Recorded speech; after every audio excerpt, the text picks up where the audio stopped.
Bom dia, eu sou a professora Andreia, docente do curso de Enfermagem e Medicina daqui da UNAERP.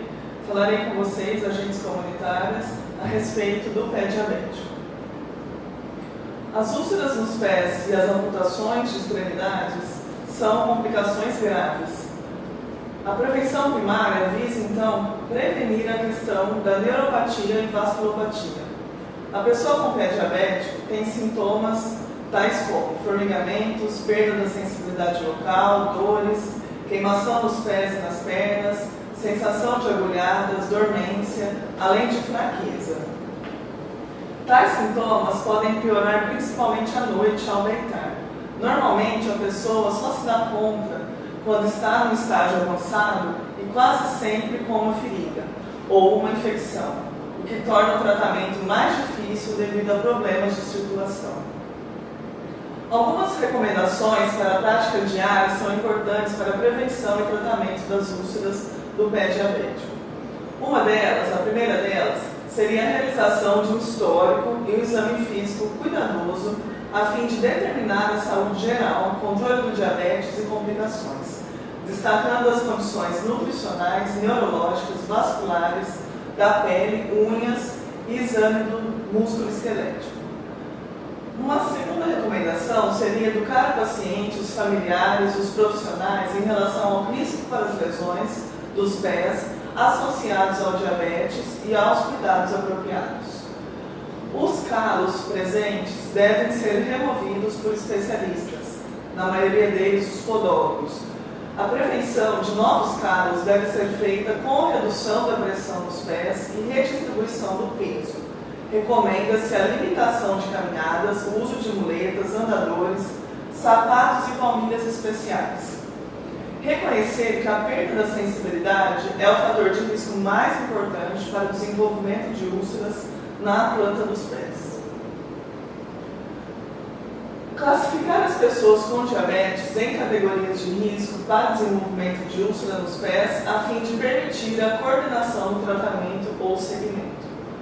Providenciar o alívio da carga de pressão das pessoas com perda de sensibilidade plantar. Providenciar o cuidado pela equipe multiprofissional conforme a necessidade. Classificar as úlceras plantares. Providenciar um ambiente adequado para a cicatrização das feridas, tais como desbridamento, controle de umidade e controle de infecção. Avaliar e tratar a infecção quando presente. Manter o controle metabólico e o tratamento das comorbidades, tais como hipertensão, câncer, etc. Deve ser feita em todas as consultas clínicas a avaliação dos pés, seja por um profissional habilitado, enfermeiro, médico ou da equipe multiprofissional. As consultas solicita-se ao paciente que remova, então, os sapatos e meias em cada visita clínica. Isso também pode ocorrer nas visitas domiciliares. A orientação ao paciente deve ocorrer em todos os momentos, levando em consideração o histórico de alterações de úlceras nos pés, a questão da mobilidade, solicitando que esse paciente caminhe pelo menos 3 metros, observando aí alterações da marcha, distribuição do peso nos pés, uso de sapatos e meias adequadas, avaliação do tamanho das condições desses sapatos. Existem no mercado alguns sapatos que são propícios aí para os pacientes com diabetes. Os melhores sapatos são aqueles fechados, sandálias não são recomendadas para as pessoas com diabetes. Solicite que o paciente se levante e faça um traçado do contorno do seu pé. Recorte o traçado e compare-o com a sola do sapato. O traçado deve caber dentro dos limites da sola do sapato. Isso é uma dica importante, fácil de ser feita e facilita muito a vida do diabético. Assim, o paciente consegue perceber que isso não ocorre se o sapato estiver apertado. Ele poderá, então, levar o traçado consigo quando for comprar sapatos. Sugiro que compre sapatos no meio do dia, quando os pés estiverem levemente demasiados. Os sapatos ainda devem ser aproximadamente de 1 a 1,5 centímetro de espaço para os dedos. A área dos sapatos, onde os dedos se acomodam, deve ser arredondada ou quadrada e nunca afinada. Sapatos feitos de couro ou lona permitem melhor circulação de ar e têm melhor resultado. Fechos com cadarços ou velcros são os mais recomendados, pois podem ser ajustados de acordo com o edema dos pés. Devem ser utilizados ainda meias de algodão. O edema. Uma vez que o indivíduo apresenta edema nos membros, nos pés, essa avaliação deve ser feita obtendo aí o histórico de edema de ambos os lados, pois este pode indicar um problema relacionado ao coração, aos rins ou um problema de circulação nos pés. O edema localizado pode indicar ainda infecção ou fratura neuroplática precoce. Outra avaliação importante é em relação à temperatura da pele. Palpe ambos os pés simultaneamente, comparando áreas de temperatura elevada ou diminuída. Verifique se existem áreas quentes, sinal de infecção, e áreas frias, sinal de insuficiência arterial. Examine os pés para verificar a presença de celulite, que seriam as inflamações das células. Examine os pés para identificar a presença de gangrena. Formato dos pés. É também importante a avaliação nesse sentido. Examine os pés para verificar a presença de fraturas, joanetes, arcos plantares, planos ou altos, sinais de cirurgias anteriores e dedos em martelo, como neste na foto. O paciente pode necessitar, nesse momento, de sapatos com formatos especiais. Lembrando que a pressão nesse mesmo local favorece aí o aparecimento de úlceras. Um cuidado importante que os pacientes devem ter em relação às unhas dos dedos dos pés. Verifique a existência de unhas grossas ou encravadas, a coloração dessas unhas, se é de coloração arroxeada ou avermelhada. Isso pode indicar sangramento dentro ou sobre as unhas. Unhas esverdeadas ou amareladas podem indicar aí a presença de fungos. Verifique como as unhas são cortadas. Devem ser cortadas de forma reta, sem aprofundar os cantos. Pode ser necessário encaminhamento para o especialista dos pés para ser feita uma avaliação mais de perto. Formação de calosidades. Está muito ligado, então, à questão da pressão dos sapatos. O sapato tem que ser de tamanho adequado, distribuindo de maneira adequada, então, o peso ao caminhar. Essa ilustração mostra um caso grave de amputação, de um dedo dos pés do paciente com algumas lesões específicas e características de um paciente diabético, com calosidade, no momento não com presença de infecção. Calosidades aumentam a pressão localizada até 30%. As úlceras podem se desenvolver sob a calosidade. Fraqueza muscular. Com o paciente sentado, solicite que este levante abaixo o pé de cada vez, enquanto você exerce uma força contrária no pé com a mão. Pacientes com musculatura fraca não conseguirão levantar ou abaixar o pé com essa pressão. Essa avaliação permite, então, observar a questão da fraqueza muscular. A avaliação vascular do pé. A doença vascular periférica, a DVP, apresenta aí a probabilidade de ocorrência 5 vezes maior em pessoas com diabetes. É algo também que precisa ser muito bem avaliado, mas constitui uma causa para a úlcera de pés em somente 30% dos casos. Os pulsos.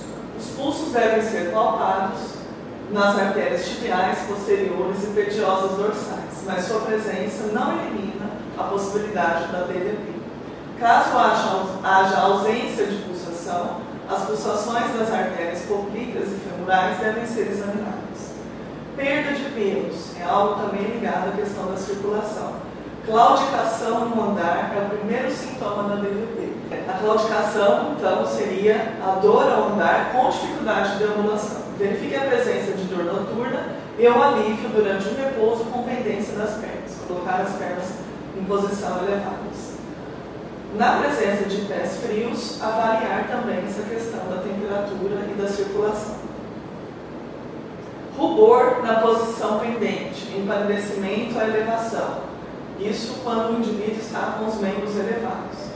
Atrofia de tecido gorduroso subcutâneo, aparência brilhante da pele. Verifique o tempo de enchimento capilar no leito real. Avalie os fatores de risco, tabagismo e nível de colesterol. Isso são fatores de risco importantes. Pode ser necessária a realização de exames complementares, tais como ultrassonografia tipo Doppler e a arteriografia dos vasos periféricos.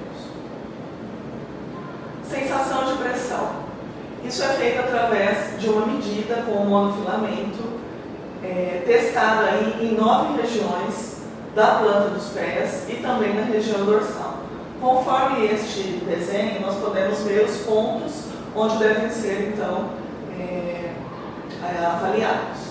Na região plantar, primeiro, terceiro e quinto dedos, e na cabeça dos metatarsianos, primeiro, terceiro e quinto dedos também.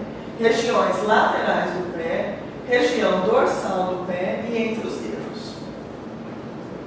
A incapacidade do paciente de sentir o filamento em 4 ou mais pontos, entre os 10 pontos testados, demonstra então uma neuropatia sensitiva, ou seja, a ausência de proteção dos pés. Esse monofilamento deve ser usado cuidadosamente da seguinte maneira: mostre o filamento ao paciente e aplique-o em sua mão, para que reconheça o tipo de estímulo. Solicite ao paciente para manter os olhos fechados durante o teste. Peça ao paciente prestar atenção e simplesmente responder sim ao sentir o filamento. Em alguns momentos nós podemos utilizar a ponta da caneta, também serve como, na ausência do filamento, nós podemos utilizar a ponta de uma caneta. Ao aplicar o monofilamento, mantenha-o perpendicularmente à superfície testada a uma distância de 1 a 2 centímetros. Com um movimento suave, faça-o curvar-se sobre a pele e retire. A duração total do procedimento, do contato com a pele e da remoção do monofilamento não deve exceder 2 segundos. Algumas ações são recomendadas em relação à educação desse indivíduo para a proteção dos seus pés. Ações tais como inspecionar os pés diariamente para detectar a presença de bolhas, cortes e arranhões. Utilize um espelho para isso. Sempre examine os espaços entre os dedos, lavando os pés diariamente, secando-os cuidadosamente, especialmente entre os dedos. Teste sempre a água com o cotovelo antes de imergir os pés. Caso sinta frio nos pés durante a noite, use meias de algodão. Essas orientações são orientações muito simples que vocês, agentes comunitários, podem fornecer aos indivíduos. Verifique o interior dos sapatos diariamente antes de calçá-los para localizar objetos estranhos, forro rasgado e extremidades ásperas. Caso não enxergue bem, peça a um membro da família para verificar seus pés diariamente e cortar as unhas. Quando os pés estiverem ressecados, aplique uma camada de óleo ou loção adequada. Não aplique loção ou óleo entre os dedos.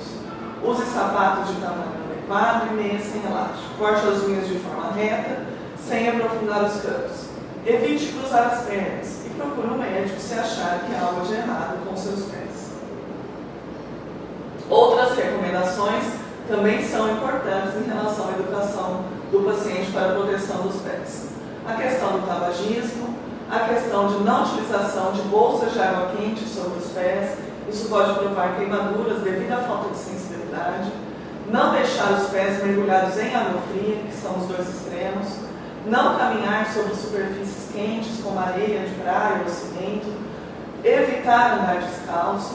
Não utilizar agentes químicos para remoção de calos e calosidades. Não utilizar fita adesiva nos pés. Não utilizar cintas liga para prender meias calças. Não utilizar sandálias de dedo. E não remover novamente calos. Obrigada.